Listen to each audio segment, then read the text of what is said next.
A holiday scene straight out of a storybook. A family gathered around the piano, listening to the sweet voice of a 6-year-old girl. Thanksgiving to our family was like the highlight of the year. On that night in November 2009, more than a dozen of Jim and Muriel Sitton's relatives celebrated at their Florida home. We had dinner, we all ate together, and then after dinner we had dessert, and then we all came to the piano. Led by their daughter Makayla, the family sang together.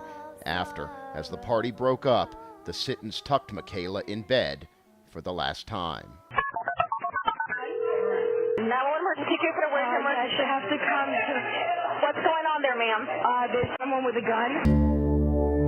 My wife lost her only child, her precious little girl, in a horrible way, murdered in her bed. Paul Marriage, Muriel Sitton's cousin, is accused of a shooting rampage inside the home, killing his twin sisters and Muriel's mother. Before fleeing, police say he opened fire in Makayla's room. Marriage, who had a history of mental illness, rarely took part in family gatherings.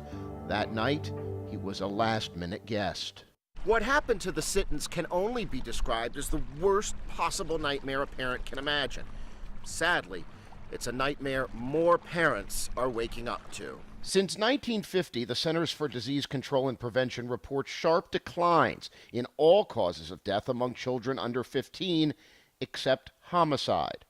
ARIALDI Menino is a CDC statistician. You can see that the rates have actually increased, and but this is not the case for overall mortality in this group, which has gone down considerably. Along the shimmering waters of Florida's Atlantic coast, the Sittons' home is a monument to Makayla.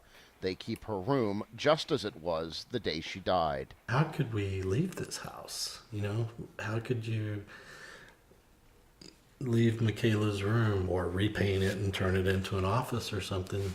That's like erasing all those memories. I mean, I don't understand how. I mean, everyone mourns differently, but that would be really sad to not have her things. The Sittons have more than just memories. Makayla loved to write. She always wanted to be an author.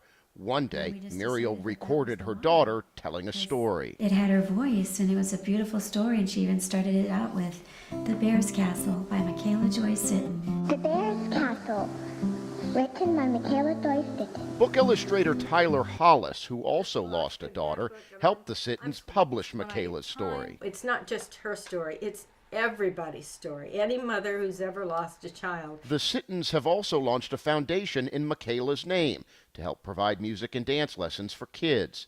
All of it only starts to ease the pain. We're here without her, and it's a daily battle to want to go on. This house used to be full of little girl giggles and the energy of a little girl. And it was a home, you know, and now it's just an empty house. I mean, can you hear that? It's just deadly silent. Never to be filled with that sweet voice ever again. Jason BRONIS, The Associated Press, Jupiter, Florida.